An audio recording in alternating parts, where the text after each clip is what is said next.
una aldeita demasiado pequeña. Siendo Belén una aldea tan pequeñita, fue elegida por Dios para que allí naciera su amado Hijo. Pues Dios tenía sus motivos para que así fuera, aún cuando alguno pudiera decir, ¿cómo? El Mesías, en hebreo significa ungido, el Mesías naciendo en una aldeíta insignificante como Belén. En Mateo capítulo 2, el escritor explica que cuando Jesús nació en Belén de Judea en días del rey Herodes, vinieron del oriente a Jerusalén unos magos, diciendo, ¿dónde está el rey de los judíos que ha nacido? Porque su estrella hemos visto en el oriente y venimos a adorarle. Cuando Mateo registra que estos magos de oriente llegaron y se entrevistaron con Herodes, dice, bueno, preguntaron por el rey que había nacido, que estaba por nacer. Dice, ¿dónde está el rey de los judíos que ha nacido? Y cuando Herodes oye esto, se intriga porque el rey es él. El único rey que aparece en la región es él. Pero cuando oye dónde está el rey de los judíos que ha nacido, manda llamar a los sacerdotes de su tiempo y a los escribas que se encargaban de transcribir el Antiguo Testamento, porque eran los conocedores de las profecías. Los manda a traer y dice, oigan, ¿en dónde es que va a nacer el Mesías? Y aquellos conocedores de las Escrituras dicen, en Belén de Judea, porque así está escrito por el profeta. Y tú, Belén, de la tierra de Judá, no eres la más pequeña entre los príncipes de Judá, porque de ti saldrá un guiador que apacentará a mi pueblo Israel. Eso es lo que estos citaron de las Escrituras, tomando en cuenta lo que Miqueas decía, ¿sí? Y le dijeron a Herodes, en Belén de Judea nacerá, en Belén. La historia dice que este Herodes era un hombre celoso de su posición. Y decir celoso es expresar de alguna manera el hecho de un hombre aferrado a lo que tenía, ¿verdad? Era tan celoso o tan aferrado a su posición de rey que mandó matar a su hijo, asesinar a su hijo porque sentía celos de que él le quitara el puesto. Imagínese usted lo que este hombre sintió cuando oyó a estos magos de Oriente llegando a su palacio y preguntando, ¿dónde está el rey de los judíos que ha nacido?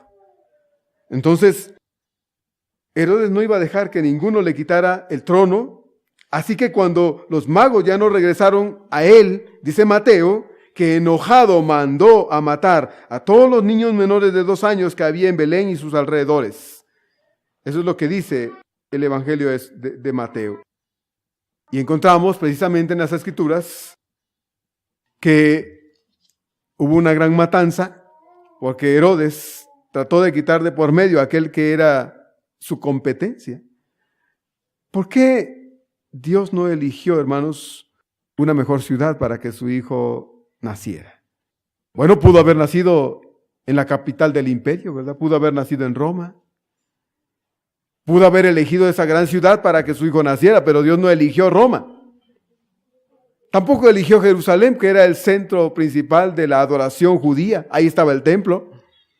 Pudo haber elegido Jerusalén y haber dicho, bueno, que nazca allí. Ahí se va a dar a conocer. Ahí la gente va a conocer a mi hijo. Y muchos quizá van a conocer a mi hijo y van a creer en él. Pero no, hermanos, Dios no decidió que Jesús naciera en Jerusalén, tampoco en Roma, ni en otra ciudad grande o algún pueblo de más renombre que lo que era la aldea de Belén. Dios decidió que su hijo naciera en Belén. ¿Por qué tenía que nacer en Belén? ¿Por qué?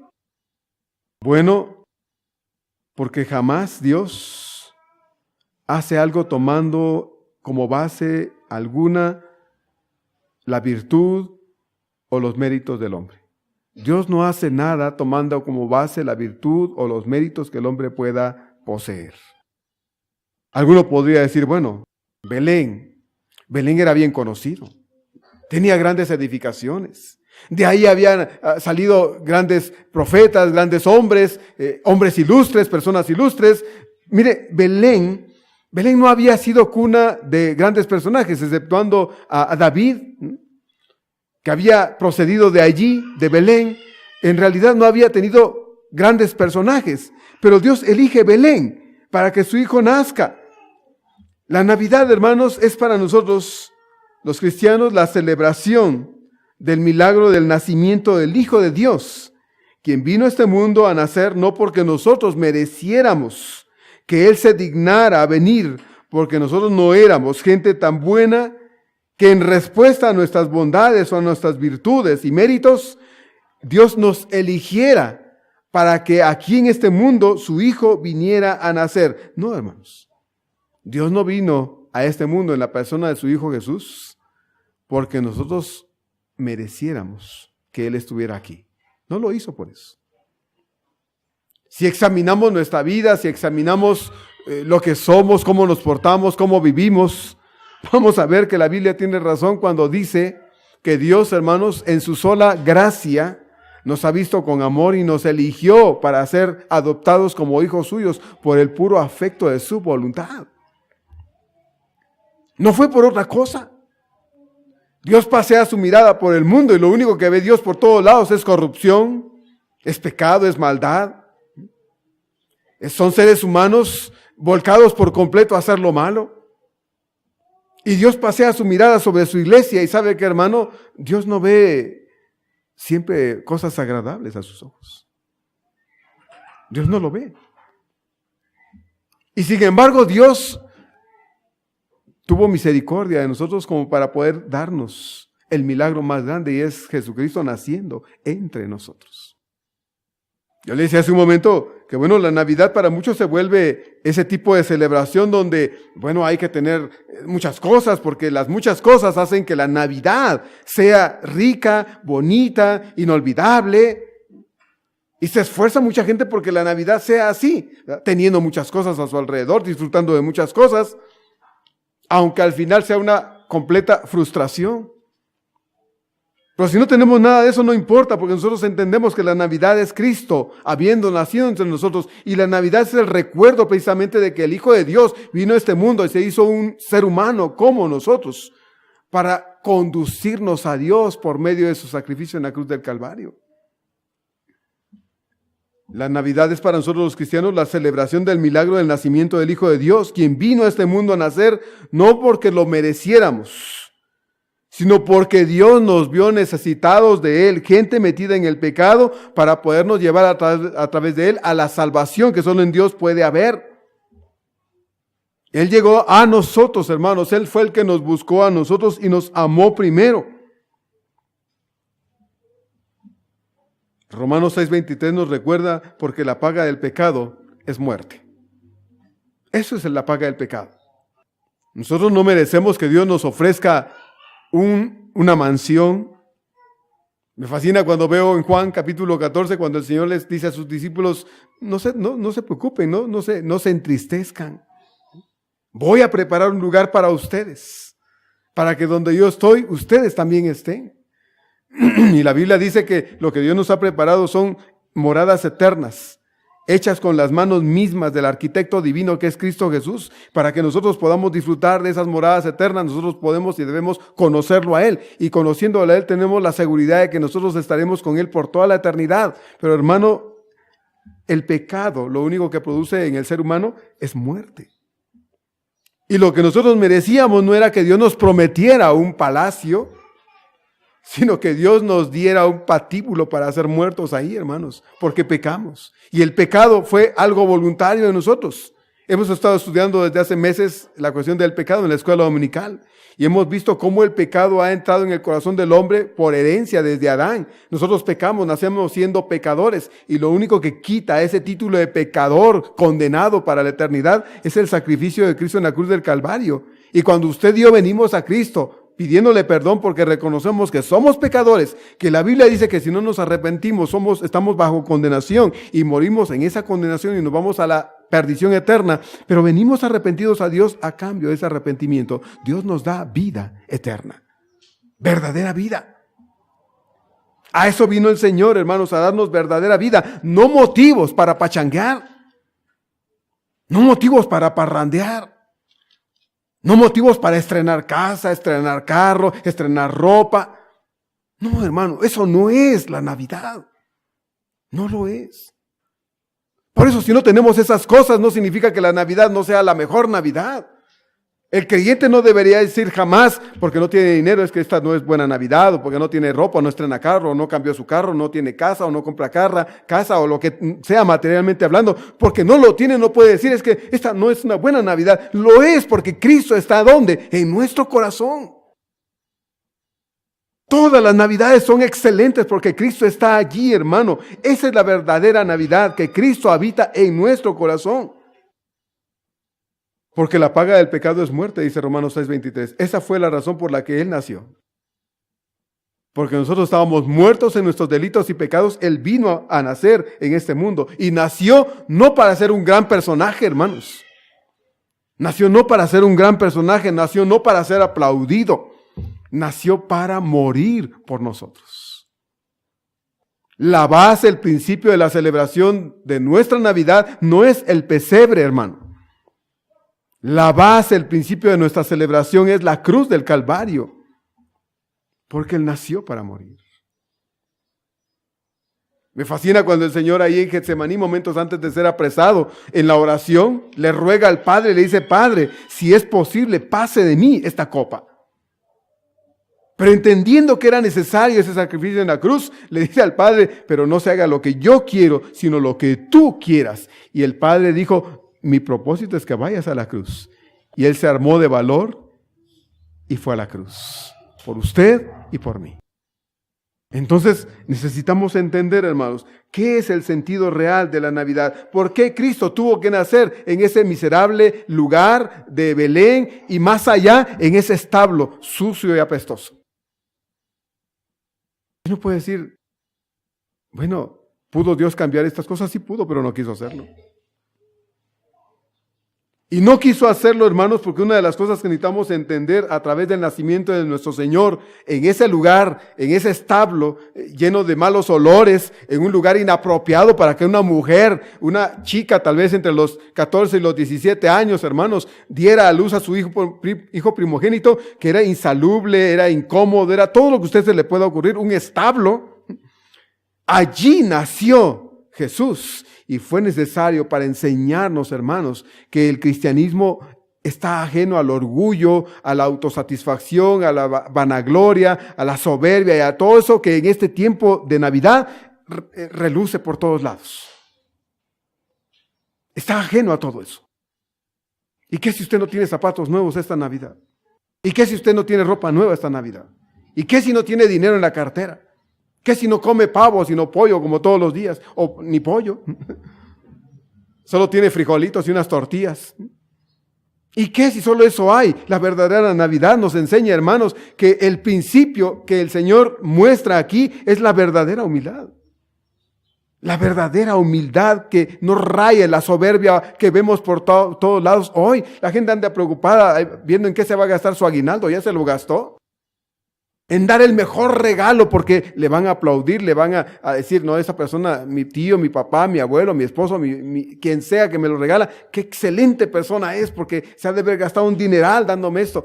Hermanos, esa no es la Navidad. Y el nacimiento de nuestro Señor en un pobre establo implica que la humildad es parte de lo que Dios quiere que aprendamos. Me fascina mi Señor porque cuando Él creció y empezó su ministerio, mostró humildad. Él dijo, yo no tengo ni dónde recostar la cabeza. Las aves tienen sus nidos, las zorras tienen sus cuevas, pero yo no tengo ni dónde recostar la cabeza. Y me fascina ver que nunca tuvo nada suyo, nada. La comida que comía todos los días era un grupo de mujeres que le servían constantemente con sus bienes. Quizás las chanclas que usaba se las obsequiaban. La poca ropa que usó, muy humilde, probablemente alguno se la regalaba. Es decir, una vida de humildad. Y Él dijo alguna vez, aprendan de mí, que soy manso y humilde de corazón. Y hallarán descanso para sus almas. ¿Y sabe qué? El Señor tenía razón. Porque el mucho deseo, las muchas cosas ofuscan el alma. Por eso el escritor de Eclesiastés dice, a más cosas, más preocupaciones. El que no tiene no se preocupa mucho, pero el que más tiene se preocupa mucho. Hay que preocuparse más. Si usted tiene más cosas, más se tiene que preocupar. Usted se compra más cosas, tiene que tener una casa más grande para tener todo lo que usted se compra. Entonces el Señor nació de esta forma y nos enseña que necesitamos aprender a ver la vida de una manera distinta a lo que el común de la gente en este tiempo vive. Cuando celebramos la Navidad, nuestro punto de enfoque entonces no es aquel pesebre en Belén. Nuestro punto de enfoque es el Calvario, porque el Señor no vino sino para morir en aquella cruz. Y esto debe ser sorprendente para nosotros como creyentes cada vez que celebramos la Navidad. Entonces, Dios eligió un lugar pobre y miserable para que su Hijo naciera. Me gusta mucho porque cuando leemos en Lucas dice que cuando ellos tuvieron que salir por causa del censo que Augusto César ordenó que se hiciera, todos tuvieron que irse a sus lugares de origen. María estaba ya en su embarazo muy avanzada. José no era un hombre con dinero, así es de que probablemente consiguió por ahí quien le prestara un burrito y acomodó ahí una especie de cabalgadura para que pues momentáneamente en ratitos María se subiera en el burro y no caminara mucho. No sé si ustedes han subido alguna vez a un burrito, ¿verdad? Pero cuando uno monta un caballo y le pone la silla ahí, pues no es muy cómodo de todos modos, aunque el caballo camine muy elegante, no deja de ser caballo y el movimiento del animal siempre es incómodo, ¿verdad? Y después de un rato se vuelve una incomodidad permanente. Entonces María tuvo que a veces montar el burro, a veces caminar, sentarse por ratos, quejarse, ¿verdad? Porque cuando una mujer está embarazada, muchas incomodidades se dan. Yo recuerdo cuando mi esposa estaba embarazada por primera vez, decíamos, bueno, es que no se podía dormir ni de al ladito, bueno, sí, de al ladito se ponía una almohada aquí en la barriga, ¿verdad? Para que estuviera más cómodo ahí el bebé. Decíamos, vamos a abrirle un agujero al colchón abajo para que te pongas boca abajo y ahí cuelgue tu barriga, ¿verdad? Pero bueno, imagínese usted que es mamá y sabe que es estar embarazada, sabe las incomodidades que eso es. Hacer un viaje en esas circunstancias, ¿verdad? Muchos kilómetros y no tener un vehículo, decir, vamos a comprar un boleto de avión para irnos y llegar allá a Belén. Bueno, eso no existía, así es de que lo único que pudieron hacer José probablemente fue conseguirse un burro. Y llegaron tan tarde a Belén que ya no encontraron lugar donde hospedarse.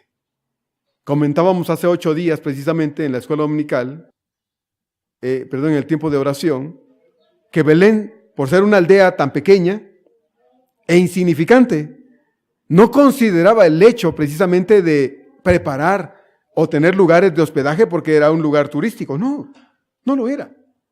No era un lugar turístico. Así es de que turismo no había y por lo tanto probablemente tampoco habían mesones.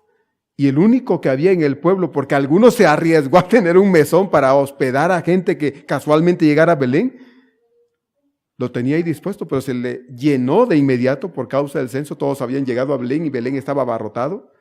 Y cuando José y María llegaron a Belén, se encontraron con que en todos lados no había espacio. Y María estaba ya a punto de dar a luz. No había un sanatorio, ¿verdad?, para que atendieran a María. No había un hospital ahí para que atendieran a María. No había un hotel 5 estrellas, ni 4 estrellas, ni 2 estrellas. No había nada de eso. Alguno de buen corazón le dijo, mira, pues veo a tu mujer en esas condiciones, pero lo único que te puedo ofrecer, si quieres, allá atrás tengo un establo, ve si te sirve y te acomodas ahí con tu mujer, pero no hay más. Y José tomó a su mujer y la llevó atrás, y cuando abrió, pues ahí estaban los animales, las gallinas, los gallos, el burro, el caballo y todos esos animales que tenían ahí. Y el olor propio de un lugar así. ¿Y sabe qué? Pues dijo, pues aquí nos quedamos. Y dice Lucas que ese día, esa noche, María dio a luz a su hijo primogénito. Y dice, y lo envolvió en pañales. Y luego dice, y lo acostó en el pesebre. Y luego Lucas dice, porque no había lugar para ellos en el mesón. Y quizá alguno no sepa qué es un pesebre. Pero un pesebre es el lugar donde le echan la comida a los animales. donde le echan la paja y ahí están comiendo, ahí recogen la paja los animales con su trompita, pero babean. Ese era el lugar, ¿verdad? La cuna. Yo decía a los hermanos hoy en la oración, José era carpintero. Cuando un carpintero, su mujer va a dar a luz, dice, no, yo le voy a hacer su cama a mi hijo. Y compra madera y compra de todo y le hace una bonita cuna. Pero José, siendo carpintero, no podía llevar su cuna, ¿verdad?, arrastrando en el camino para poder ofrecérsela a su niño.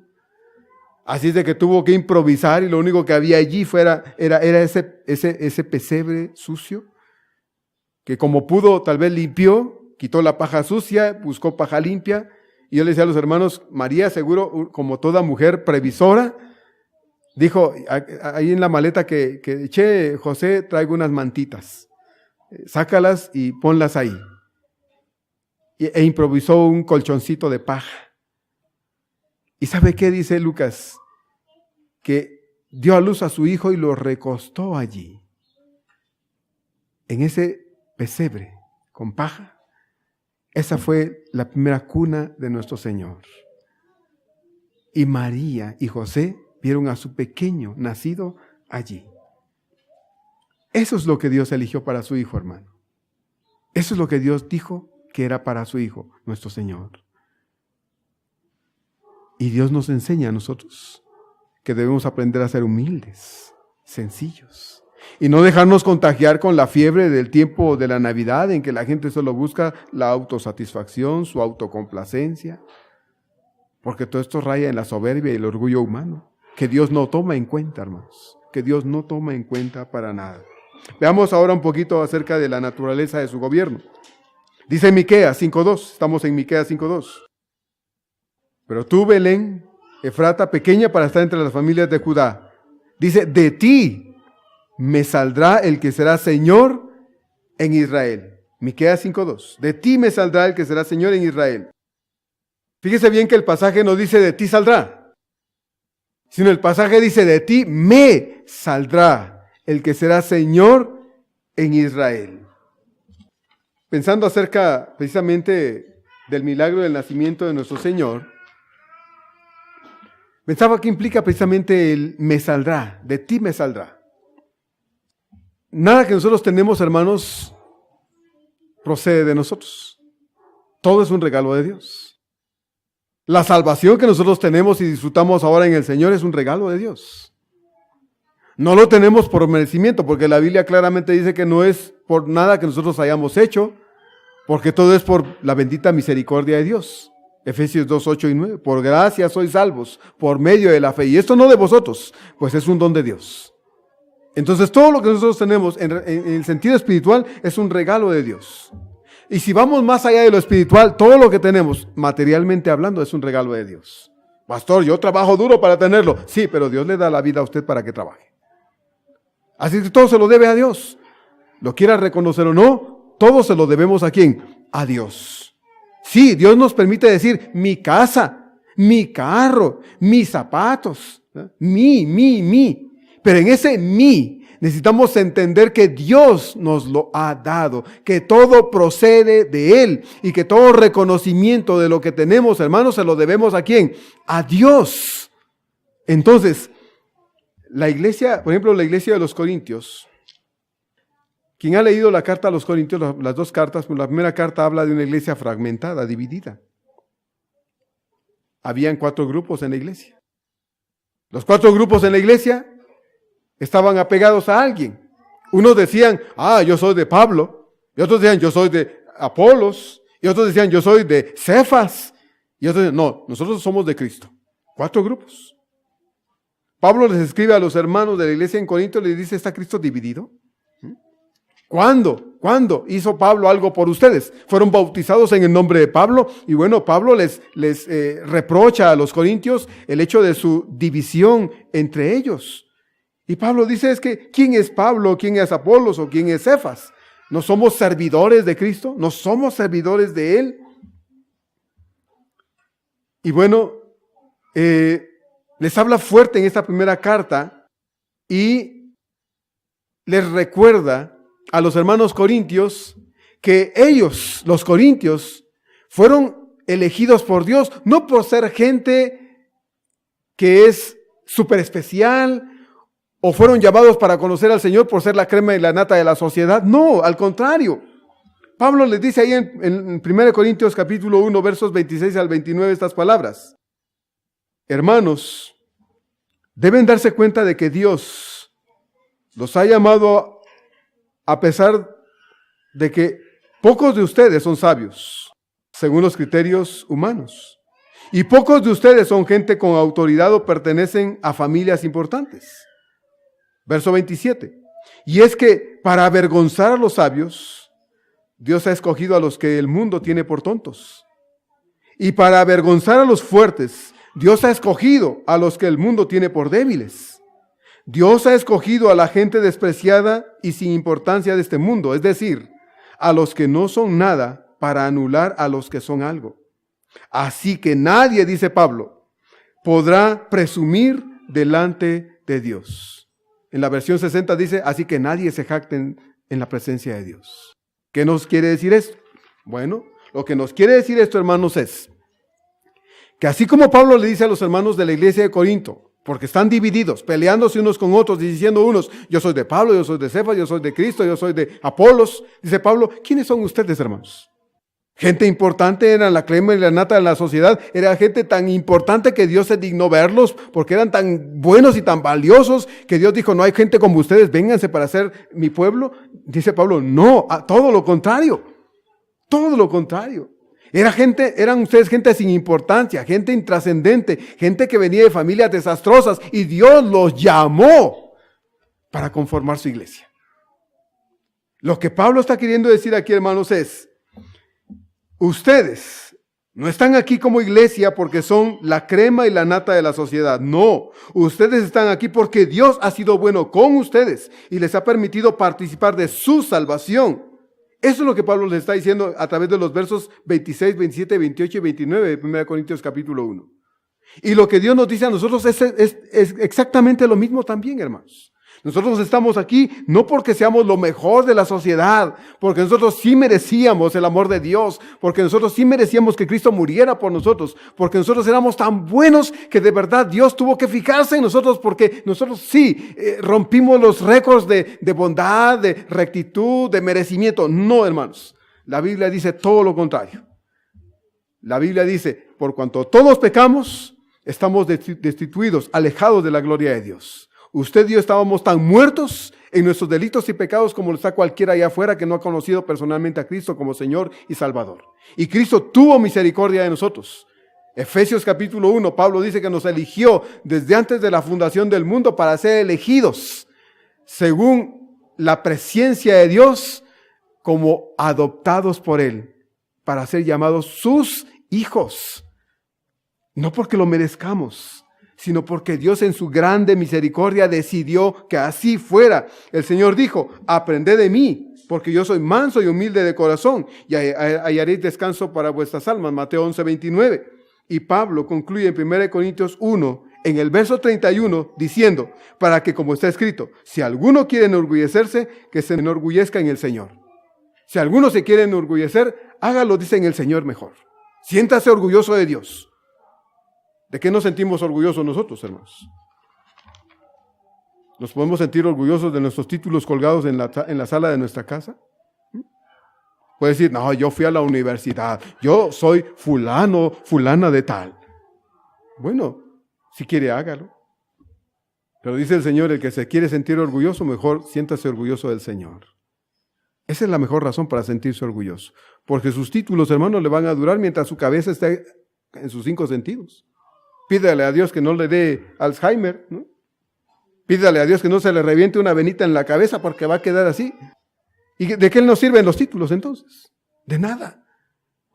Dice Pablo entonces, siéntete orgulloso ¿de quién? De conocer al Señor. De eso siéntete orgulloso, de ser hijo de Dios. De que Dios te tenga en su libro escrito con la sangre preciosa de su Hijo Jesús. De eso siéntete orgulloso. No de lo que humanamente has logrado. Por eso Pablo, escribiendo a los Filipenses en el capítulo 3, dijo, y todo cuanto yo había logrado humanamente hablando, ¿qué dijo Pablo? Es basura. Es basura. Lo tengo por basura para ganar ¿a quién? A Cristo Jesús mi Señor. por medio del cual lo he perdido todo. Todo, dice Pablo. Hermano, entonces, ¿cuál es, en este sentido, la esencia, ¿sí?, del llamamiento del Señor? Dice Miqueas, de ti me saldrá el que será Señor en Israel. La venida del Señor para nosotros no concluye en unas horas la próxima semana, hermanos, porque cuando ya den las 12 con un segundo, se acabó la Navidad. No. Generalmente muchas personas caen en depresión cuando llegan las 12 y se dan el abrazo y el regalito y se comen la comida y todo el mundo se queda dormido y se acabó la Navidad. No, hermanos. La Navidad no concluye para nosotros los creyentes, porque la Navidad es la celebración permanente de la existencia de ese Señor en nuestra vida. Nosotros celebramos a Cristo todo el tiempo. Todo el tiempo. El Señor le dijo a la mujer de Samaria, Dios anda buscando ¿a quién? A los verdaderos adoradores. A los que adoren ¿cómo? En espíritu y en verdad. Esos son los que Dios anda buscando. No el que busca el templo para ir a decir, ya fui a adorar a Dios y el resto de la semana es para mí. No.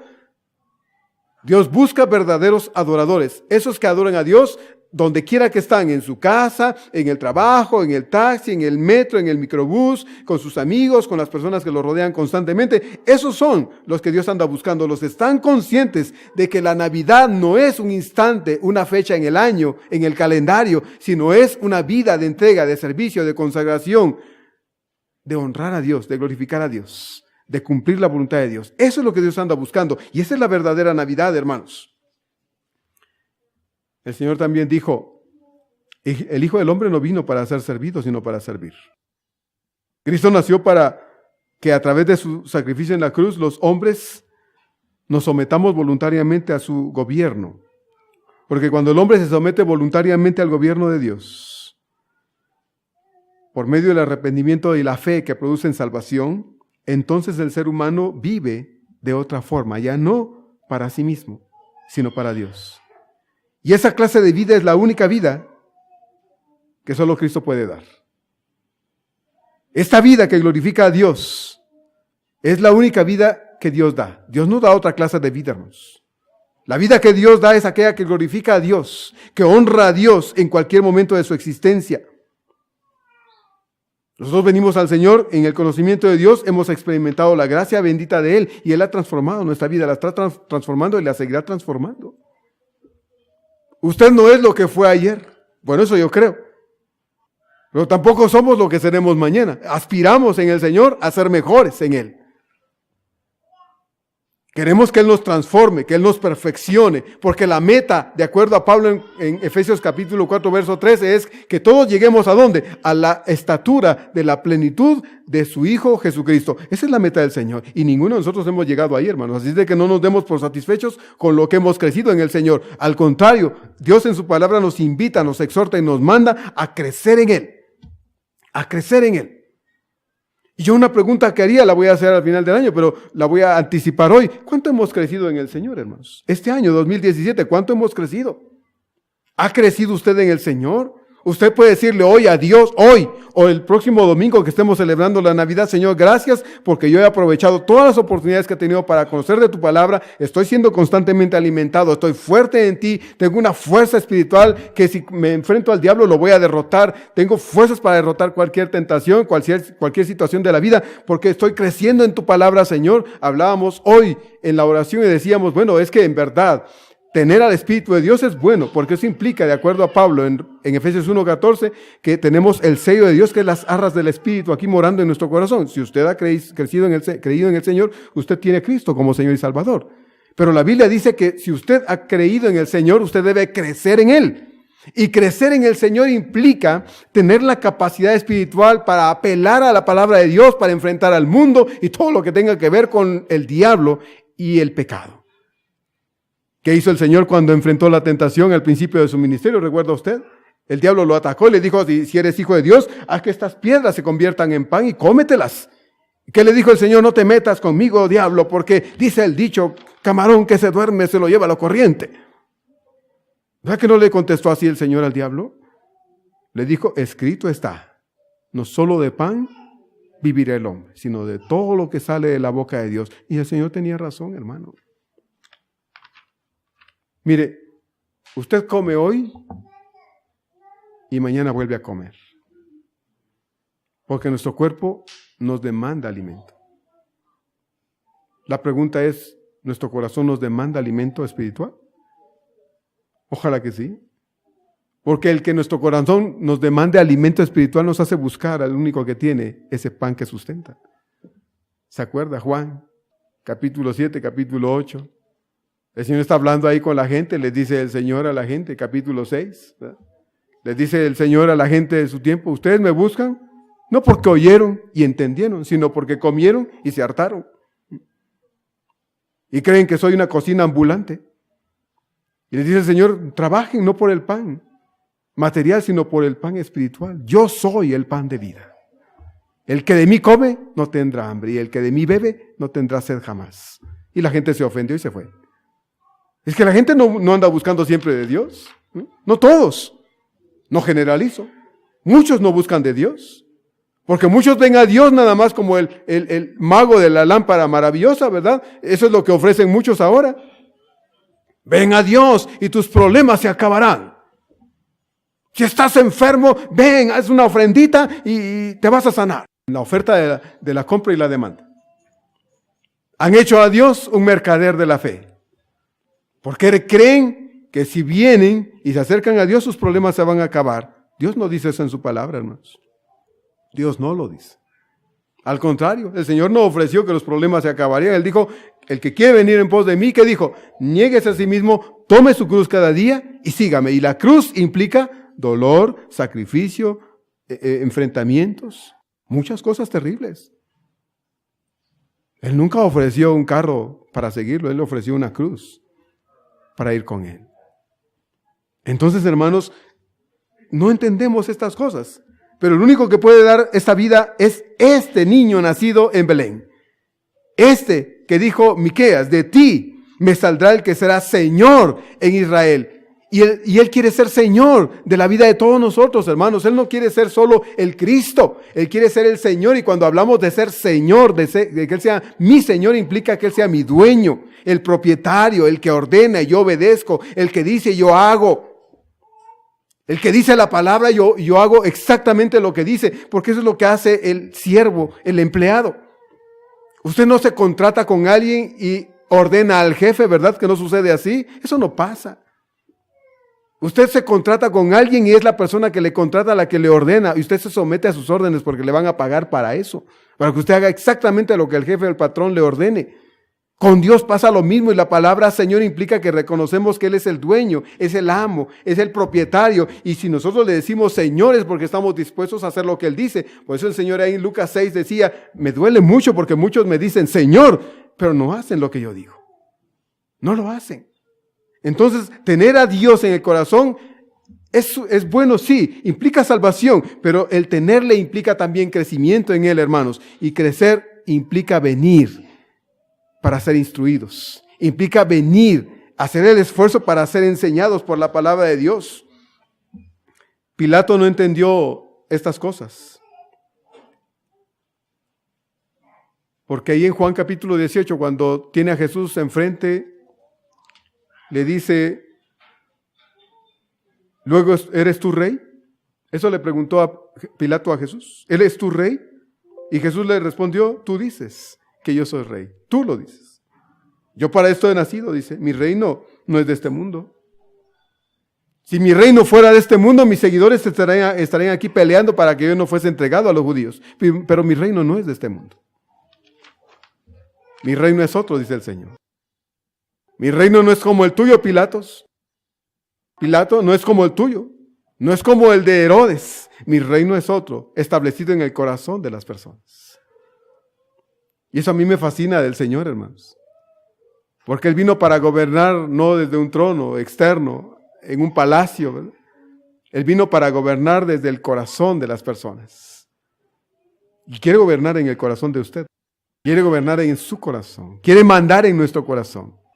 Quiere quitarnos a nosotros porque muchos nos hemos sentado en nuestro propio trono, ¿sí?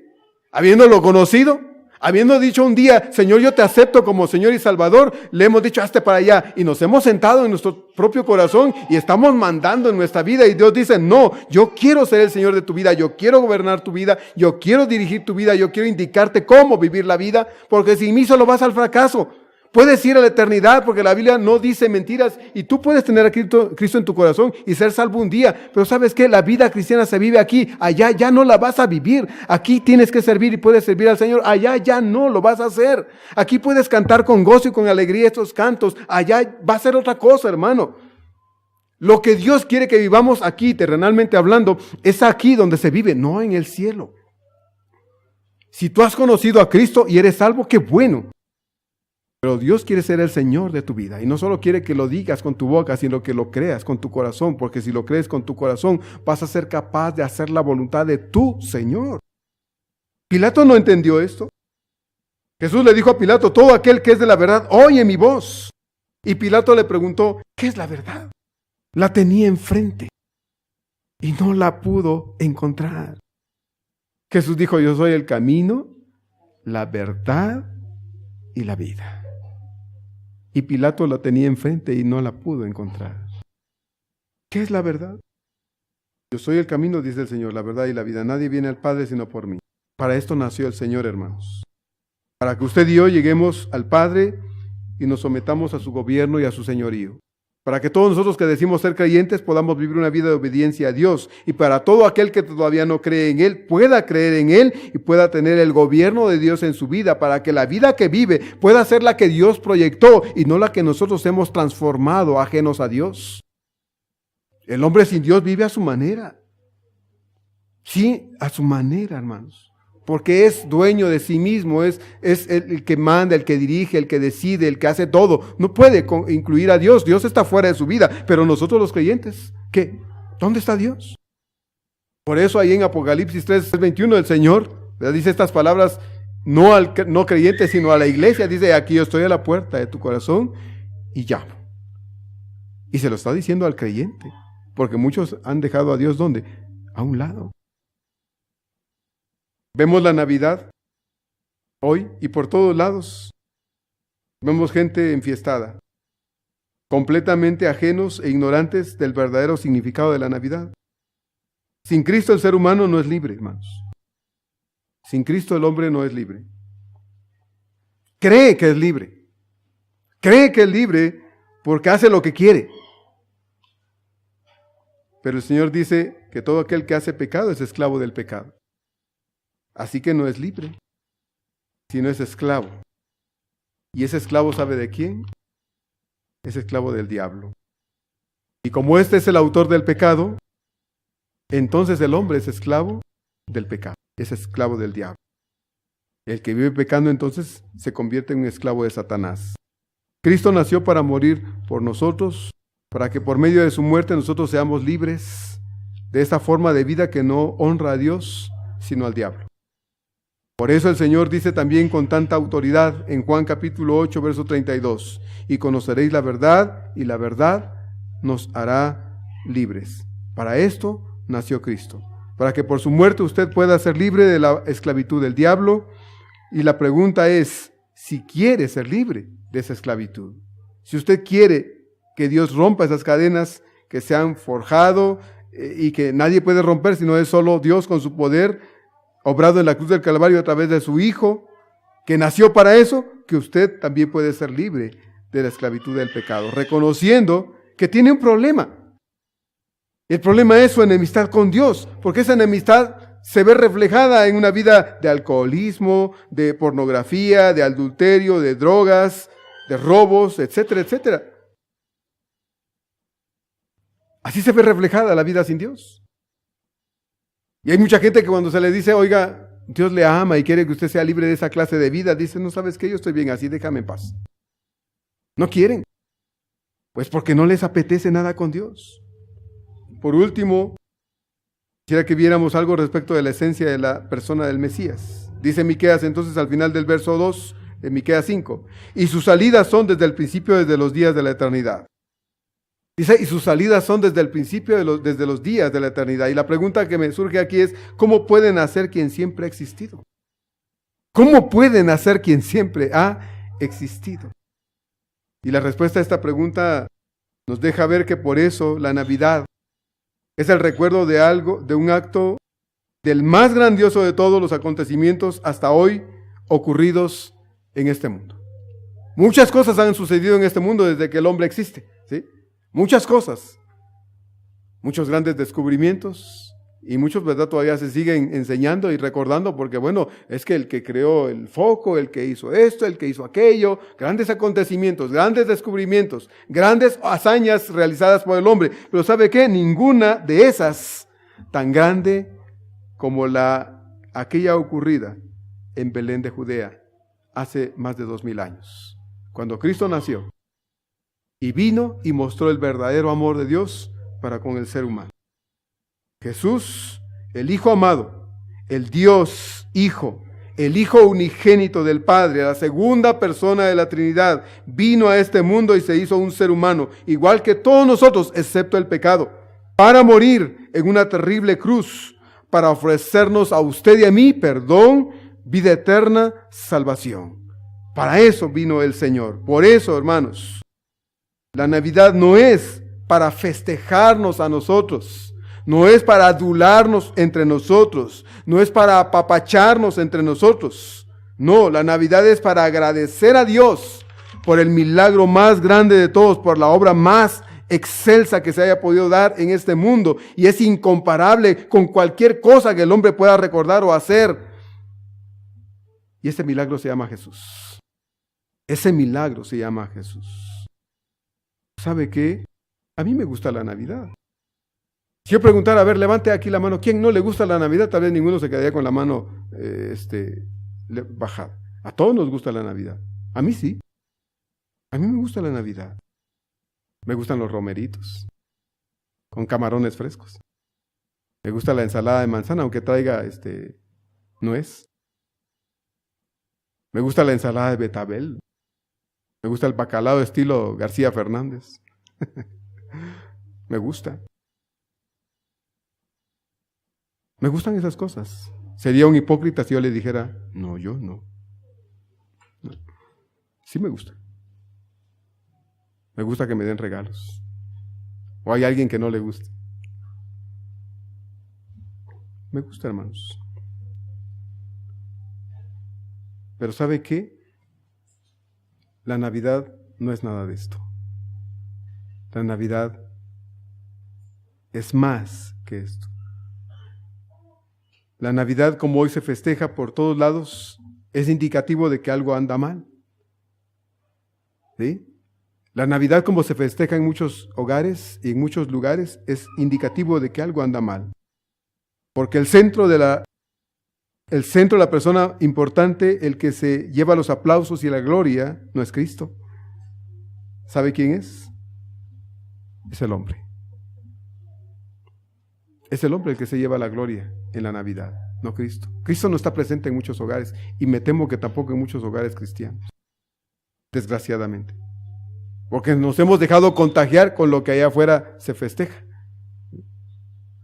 Y lo único que no hacemos es dar gracias, porque tenemos una razón para estar reunidos y comer un bacalao, o unos romeritos, o una comida especial. Es lo único que no hacemos. El Dios que nos creó, el Dios que nos da la vida, el Dios que se hizo hombre para nacer en aquel sucio establo, ni siquiera es tomado en cuenta en Navidad, porque la celebración se centra en el hombre nada más. ¿En quién piensa el hombre? En el hombre. ¿En quién piensa el ser humano? En otra persona. No piensa en Dios. Ajeno a Dios por completo, y eso está mal. La Navidad es una celebración donde más se apela a la codicia, en esos días a la soberbia, al orgullo, a la autosatisfacción humana. La gloria de Dios tiene que ver muy poco con cómo se celebra la Navidad en muchos hogares, lamentablemente. ¿Cuál fue el primer himno que se escuchó en la primera Navidad? ¿Recuerda usted? El anuncio de los ángeles. Dice, una multitud de ángeles apareció en el cielo y que cantaban, gloria a Dios en las alturas y en la tierra paz. Buena voluntad para con los hombres. Ahora lo han cambiado, ¿verdad? Le decía ayer. Ahora dicen, hay gloria en las alturas y paz para los hombres de buena voluntad. ¿Cuándo? ¿Dónde? ¿Dónde están? Yo quisiera encontrar un hombre de buena voluntad. Sin Dios no lo hay. Con Dios hay muchos. Muchas personas con un corazón transformado que rebosan ¿qué? Voluntad. Pero sin Dios esto no es posible, hermanos. Sin Dios no. La forma como se celebra hoy la Navidad se parece mucho a la historia de un burrito. Y con eso voy terminando. Un burrito que llegó muy feliz a la casa de su mamá. Y llegó corriendo y le dice, mamá, mamá, mamá. Entré a la ciudad, alguien me tomó, se montó en mí, entré a la ciudad y mira, me aplaudían y me decían, Hosana. Y me tiraban sus mantos, dice, y me decían, bendito el que viene en el nombre del Señor. Y le dice a la mamá, hijito, qué burrito eres. No era a ti, era el que iba sobre ti. No, mamá, era a mí. Y dice, hagamos una cosa, hijo, ve a la ciudad de nuevo. Y luego hablamos. Y el burrito se fue corriendo otra vez a la ciudad y cuando entró nadie lo peló. Nadie lo peló. Y regresó el burrito con las orejas así y dice, mamá, nadie me hizo caso. Sí, hijo, es que sin Jesús solo eres un burro. Sin Jesús solo eres un burro. Hermanos, nosotros necesitamos entender esto. Sin Jesús, la Navidad no tiene ¿qué? Sentido. Si usted deja a Jesús fuera de esta celebración, somos como ese burro, somos solo un burro. No somos nada sin Él. Pero lo tenemos en el corazón. Y si nadie festeja en su casa la Navidad, váyase usted aunque sea al baño y arrodíllese ahí en el baño y dígale, Señor, gracias. Yo te conozco. Yo te conozco. Y por mi causa tú has de bendecir esta familia, mi papá, mi mamá, mi hijo, mi hija, mi esposo, mi esposa, quien sea. Por causa mía tu bendición ha de derramarse en esta casa, Señor, porque yo soy la luz en esta casa. Tal vez nos cueste, porque nos cuesta tomar ciertas decisiones. Pero necesitamos aprender a dar gracias a Dios por lo que sí tenemos. Y tenemos una razón para alabar a Dios, porque Cristo vive en nuestro corazón. Para eso nació, para nacer ahora y vivir y morar en nuestro corazón. ¿Está en su corazón, hermano? Porque si no está en su corazón, hoy puede ser un buen día para que usted le diga, Señor, ven a mi corazón. Ven a mi corazón. Ya no quiero pasar el final de un año y el comienzo de otro solo o sola. Quiero que vengas a mi vida. Quiero que me transformes, me ayudes a ser la persona que yo no puedo ser solo o sola. Solo contigo se puede, Señor. Así es de que ven a mi corazón. Que mi corazón sea más que aquel sucio establo donde naciste hace más de 2000 años. Que mi corazón pueda ser un lugar propio para que tú vengas a morar, Señor. Y quiero que tú lo prepares para habitar en Él. Entonces, hermano, yo quisiera concluir con esto en esta tarde. Cristo Jesús es el regalo más grande que Dios pudo otorgarnos y fue un regalo preparado desde la eternidad. Y como le decía hace un momento, a mí sí me gusta que me regalen cosas. A mí sí. Porque un regalo no es despreciable, ¿verdad? Nunca. Lo que sea. Alguna vez unas niñas me regalaron una caja y dentro otra caja, y adentro venía una paletita. De dulce, dulce redondita así, ¿no? Ahí, unas niñitas. Bueno, qué bonito, me la comí. Es un regalo. ¿Y sabe qué? Que Dios quiere darle el regalo más grande de todos. Ese regalo se llama Jesús. No lo vende a Liverpool. Ese regalo solo viene de lo alto. Del Padre, que nos amó tanto como para obsequiarnos lo mejor que tenía. Fue Dios enviando a Dios a nacer en este mundo. Dios el Padre enviando a Dios el Hijo a nacer entre nosotros. ¿Sí? ¿Cómo podía el que era eterno nacer de esta manera? Esta fue la única forma y Dios lo hizo posible para usted también. Yo quiero invitarle en esta tarde, vamos a dar gracias a Dios. Porque tenemos la bendición de conocerlo, ¿verdad? De tenerlo en nuestro corazón, pero si esa no es su realidad, puede serla también hoy. Hoy. Porque ese Cristo nacido hace más de 2000 años, quiere hoy también ser parte de su vida. Ser parte de su vida. El objetivo de su venida a este mundo fue para que usted y yo tengamos vida y vida abundante. Dice Juan 1:12, mas a todos los que le recibieron, a los que creen en su nombre, Él les da el derecho de llamarse hijos de Dios. ¿Qué le parece? Título más hermoso. Hijo de Dios. Tal vez no tengamos un título en la casa diciendo el arquitecto tal, el ingeniero tal, el médico tal. Pero usted va a tener un título en el cielo que dice: este es Hijo de Dios. Y eso nadie lo va a quitar. Nadie, hermano. Vamos a orar. Le invito a que me acompañe. Vamos a cerrar nuestros ojos para dar gracias. Gracias, Señor, en esta tarde, porque nos permite, Señor, recordar que en verdad, Dios, tú llegaste a este mundo en la persona de un niño indefenso.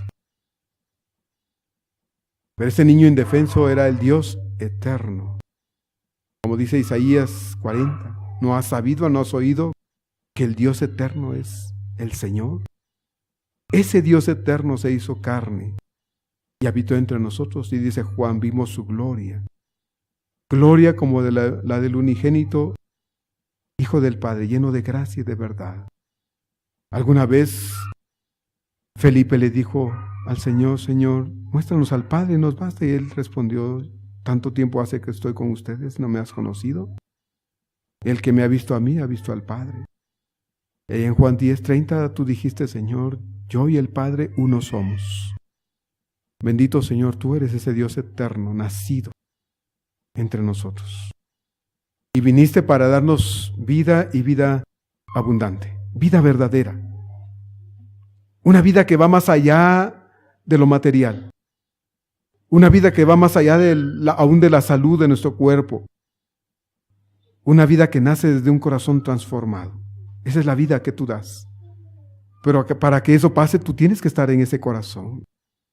Quieres estar en el corazón de todo ser humano para ayudarlo a vivir una vida verdaderamente centrada en tu voluntad, una vida con dirección, una vida con verdadero sentido, una vida con deseos de que un día nuevo amanezca para hacer la voluntad de aquel que le dio esa vida. Señor, son días terribles para muchos, caen en depresión. Hay muchos que se animan, Padre, y se quitan la vida. La tasa de suicidios se eleva en estas fechas de Navidad y Año Nuevo.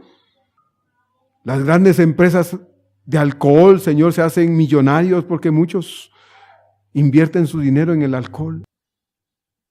Dios, nosotros no necesitamos nada de eso para vivir felices, porque la verdadera felicidad se llama Cristo y está en nuestro corazón. Gracias, Señor. Gracias porque naciste para darnos esta vida a través de tu muerte en la cruz del Calvario. Yo quisiera pedirles que sigan orando, hermanos. Mientras ustedes siguen orando, yo quisiera hacer una breve invitación. Quizá alguien aquí no ha tomado esa decisión de aceptar a Cristo en su corazón. Si usted está seguro de que necesita a Dios en su corazón y quiere que Cristo sea parte de su vida, diga estas palabras conmigo, repite esta oración ahí en su lugar. Y si quiere después decirme: pastor, yo hice esta oración con usted, hablaremos. Si usted no tiene seguridad de vida eterna, dígale ahí ahorita en su corazón a Dios: Señor Jesús, reconozco que te necesito. Entiendo, Señor, que viniste a este mundo para darme vida y vida eterna. He vivido sin esa vida, Señor, y yo quiero la vida que solo tú das. Por años, Señor, he vivido solo, ajeno a ti y a tu amor. Pero hoy, Señor, entiendo que te necesito. Ven a mi corazón. No lo vas a hallar como quisieras, porque no estás en él. Pero quiero que vengas y pongas orden en mi vida, Señor, y que le des a esta vida la verdadera dirección y el sentido que solo en ti hay. Te abro mi corazón. Te recibo como mi Señor y mi Salvador personal. Perdona todos mis pecados. Creo que tu sangre derramada en la cruz puede limpiarme de todos mis pecados. Hazlo, Señor. Y a través de esa limpieza de tu sangre, hazme tu Hijo también.